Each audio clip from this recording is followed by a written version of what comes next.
What's up, summoners? King Blair here. Whenever we go into Guild Wars and Arena, we always think that we're going to PvP game mode. But in reality, we are fighting a preset team by opponent that is controlled by an AI. And this AI will always react in a certain manner that you can use to your advantage to craft teams to have way higher chances of winning against that defense and being able to get a lot more wins even when your opponent has better gear than you, just by knowing how the AI functions. So what we're going to be talking about today is how you can use the fact that your opponent is an AI and some of the mechanics that Guild Wars and Arena fights have to get more wins. So if you like the video, make sure you like, subscribe, and join the Discord server. Link down in the description. We are so close to 4K subscribers, so if you found this video helpful, make sure you subscribe. It's free and it really does help the channel a lot. Without further ado, let's get right into it. So how the video will play out, so you're welcome to skip around and do all this other stuff. Essentially what we're going to be doing is I'm going to be showing you examples so you can better visualize some of these methods and use them to your advantage. I'll use several examples with different units, particularly the ones that you really need to know about, and it will help you a lot. So, but before we do that, we have to talk about what we're actually going to be talking about. So there's going to be essentially three things that will help you do that. One thing to note is that this will only work in Arena and in Guild Wars. Some of these mechanics won't work in RTA. In RTA, strips and buff applications are always random or in cleansing, whereas in Arena and Guild Wars, it's always the first one. And in RTA, you actually have an opponent controlling the unit, so of course it's not going to work there. But there's three main things that you need to know about it.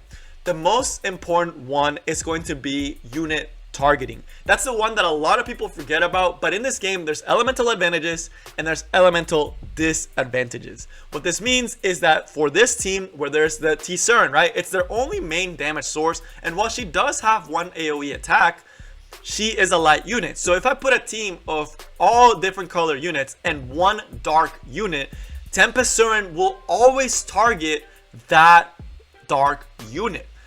The same thing goes for someone like Cerise. If I put a team of all different units, but I put one fire unit, Cerise will always go on that fire unit, and we'll show you how that can play to your advantage because you know how they're going to attack, you know those reactions, and you can craft a team that can easily bruiser down all these different types of defenses. This also goes the other way, where for unit targeting, if there's no unit of elemental advantage, then they'll go on the lowest health target, and you can make it so you can have, for example, a Dark Knight on Aureus that can take a lot of damage from T-Cern, and then the rest of the team will always attack that Dark Knight since they will always be the lowest health. So again, that's another way you can use team targeting to your advantage. And last but definitely not least, the elemental disadvantage. So for example, this only plays it makes sense in RGB units, but if you were to put, for example, a team full of Earth heroes, Cerise would always go on the non-Earth hero, which would allow you, since she does quite a lot of damage with her S1 dual attack, to put someone like a General Purgus that can also tank the Fallen Cecilia, and then a rest of Earth units that are not going to take as much damage, but can do quite a lot of damage on the rest of the units, and she will always start hitting your General Purgus. You'll get a ton of CR push, and you get the idea from there. The other concepts that we're going to be talking about, and I know there's a lot, but there's a lot of things you can actually use, is going to be the buff and strip mechanic. This mostly primarily works particularly in units with Fallen Cecilia that give a barrier when you have immunity and barrier. This also works for units such as Kayron, who you often don't see as much in arena defense, but it does show up every once in a while. Whenever you are stripping buffs off of an opponent, if you only are able to strip one buff, for example, Fairy Tail Tenebria, a unit that everyone kind of hates going against, Fairy Tail Tenebria will always only strip the first buff. What this means is that if I go against this Fallen Cecilia, I will never be able to hit the team because I will always only strip the barrier. And that is so important in Arena and Guild Wars, because if you're able to just completely nullify at Fairy Tail Tenebria, it makes it so Fairy Tail Tenebria is not as good unless you pair with someone like a Cerise that also has a reduction on buffs. So this one is a little bit more complex. There's not as many scenarios that this applies to, but it is helpful to know. Same thing with a unit like a Tywin. A Tywin will always cleanse the first debuff. So if you, for example, have a Cerise, a Tywin will always cleanse the speed, no matter what. This is not the case in RTA, but it is in Arena and Guild Wars. I know this was a long time in explanation of what we're going to be covering, but now let's get to some examples so you can visualize it a little bit better. Alright, now for some examples of elemental targeting as well as low health targeting. So in this scenario, of course, I wanted it for the clip, so I actually didn't go on the Cerise as I should have, just because I wanted to show you guys how the targeting would work. Since we have the General Purgus, he will always get hit by the Riolet, and with the Craw should always get hit by the Falconeer Clurry. Now, as far as the other units, such as the CC, the CC in particular, and the Cerise, they will go on the lowest health target. So here you will see my top model Luluka drop below the health of my General Purgus and Craw, and she will start getting targeted by those two units, while the other two will go. So if there's no elemental advantage for the opponent or elemental disadvantage, they will always go for the lowest health target. But here we see why still the other two are going to get targeted by the Riolet and the Clurry, putting them lower than my Akali and allowing my Akali to clean up. This is why it's so important to put proper targets for units like Riolet or units like F Clurry, since this way, even though I was at a huge disadvantage, I basically was able to get a 3v4 just because I had the General Purgus tanking the Riolet the whole time and making my General Purgus give my Akali advantage, and it just made the fight so much easier. And then of course the F Clurry essentially was just going on a pure tank that would eventually S3 the Riolet. Craw probably benefits the most from elemental advantage, as we'll see in some other clips, but as we saw here, even at a disadvantage, I can win with proper elemental targeting.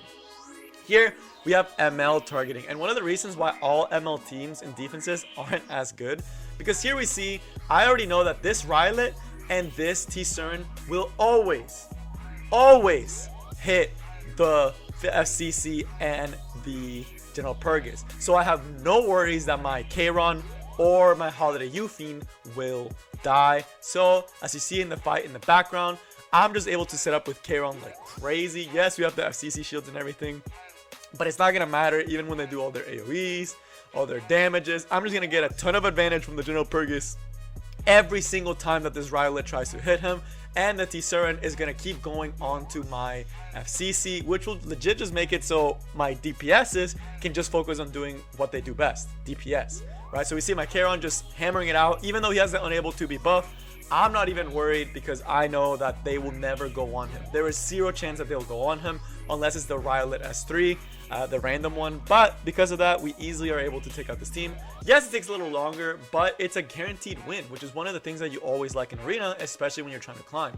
You don't want to have to lose fights. And we easily are able to sweep the rest of the team because they are so focused on my two tank heroes, and they're just tanking and tanking. And even if my FCC were to die, they would go on the General Purgus, who had taken so much damage throughout the fight since he's the lowest health target. So there's no chance that they would go on the Kayron or the Holiday Euphine, and they can just focus on doing some really good AoE damage. Of course, Rwanda being tanky, the fight lasted a little bit longer, but again, a win is a win, and we get the win. Now for this one, again, elemental targeting.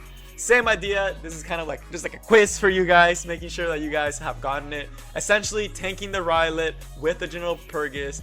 He can tank it all. The Aureus on the Craw will make it so I have a guaranteed kill on the Riolet, and my Kayron can just focus on dishing out damage. You will see later on, even when my Kayron is the lowest health unit on the board, because all of the units that the guy has are ML heroes, they will never go on Kayron because they always have elemental advantage on someone else. Here we see the Kayron is dropped extremely low, but it does not matter.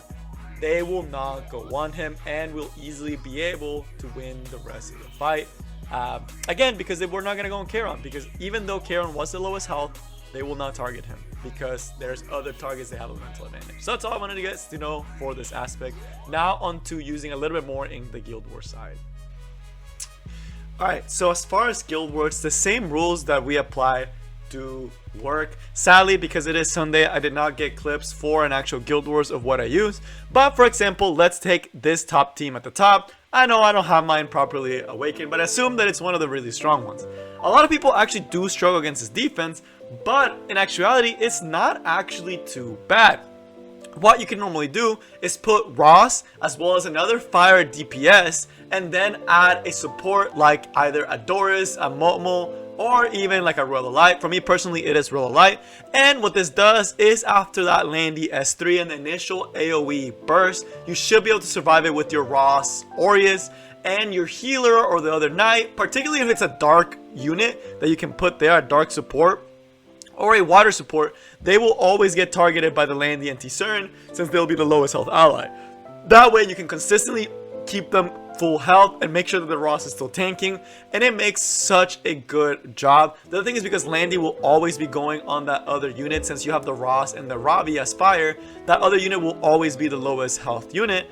That allows your Ravi to ramp up, allows your Ross to do a bunch of dual attacks, and allows you to beat this defense quite easily. So if you ever struggle, I usually use Ross, Ravi, and Well. You can use a combination. You can probably use Ross, Kayron, and maybe another support that can do some of the cleansing. If you don't have Well, Doris is a good option since she also gives defense buff, and she will be taking a lot of hits. You can also use, if you have Well, you can use the exact same team I use. You can also try to use maybe a little bit more aggressive, maybe using a General Purgus that will be taking a lot of hits and giving you a ton more turns for both your Ravi and your Ross after that initial turn 1 burst. But hopefully this helps you understand a little bit more how to approach these defenses and know that, hey, you can really do use the unit targeting well. When it comes to debuff cleansing, only the first debuff applied will be cleansed. This is a big deal, particularly if you use a Tywin, but we'll see it matters with even units like Angelic Montmorency that also only have one debuff cleanse with the S2 or with Elena. But here we see a Tywin that automatically cleanses one debuff. It will always cleanse the first debuff. In this case, the debuff was speed and restrict. It will always cleanse the speed. So if you're going against an A Tywin, he will always cleanse the first debuff. Any unit that cleanses will only cleanse the first debuff. Again, we see here Polides applies glancing hit, then unable to be buffed. So if you're thinking of cheesing with a Tywin, if you have one, you cannot do that because, again, he will only cleanse the glancing hit.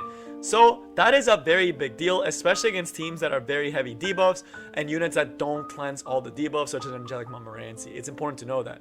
And in the last clip, we'll see a unit like Elena. Again, she gets stunned by the Cerise. She gets 2 debuffs. The Elena is only going to cleanse that first debuff. The Seaside will remain stunned. Cleanse does not cleanse the stun. So again, you will only always cleanse the first debuff in Arena or in Guild Wars. The same idea goes for the 1 buff strip. So here, if you were thinking of using F10 against FCC in Arena and Guild Wars, that's not going to work. In RTA, it is going to be random what F10 strips. But in Arena and in Guild Wars, it is preset. You will always strip the first buff. So as you see there, when Balance and Sealants on the board, you will always have Barrier, then your immunity set, which means that F10 will never be able to hit these teams. Again, if you're struggling against the just F10 defenses, if there's no Cerise to strip off your immunity, the F10, just slap on an FCC if you have her, or any unit that can provide some buffs, and she will always only strip the first debuff. So again, very important to know that, especially with units like F10. This can extend to other units that only strip 1 buff. Again, here we can use it to our advantage in this Cerise versus F10 team composition. This is a high Afres Elena and a high Afres Destina. But as we'll see here, I use this combo a lot because, again, only the first buff will be stripped. So I know Cerise is always taking the first turn. Elena will always be able to cut in. So I see my Elena, high Afres Elena. Again, she'll be able to cut in. I'll be able to do the student Elena, which what it does is Afres increase and invincibility.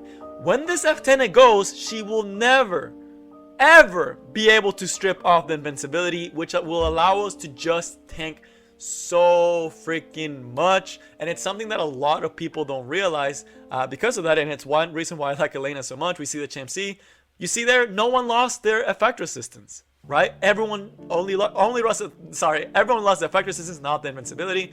This allows my C side and my Champ C to be well protected, survive the full burst of their team, and just kind of chill there, right? And then just do some work on this RB, and I just kind of gotta win from here, right? Because I know it's always only going to be the first buff. I'm able to abuse this mechanic. So as you see there, we just keep hitting that RB, and of course, over time, we do end up winning. I do use this team, and as you see, it is going to be in high arena, so you definitely can use this team. Just know that it's a high Afres Elena, but I wanted to see you guys the effects that the debuffs had. And again, of course, the S1 will always cleanse the first debuff, which is not the best when dealing with units like Cerise that do apply to debuffs. It's just something to note. So that is all I have for you guys today. I hope y'all enjoyed the video. If you ever hear a top player talk about Arena and Guild Wars, we always say all the defenses are free. If you ever lose, it's usually not going to be an out gear, it is going to be a misplay. And I strongly believe that once your gear is up and running on a lot of your units, you'll realize you can beat a lot more defenses than you thought you could by just utilizing the system and the AI and abusing that AI. But that's all I got, and I will see y'all next time. Peace.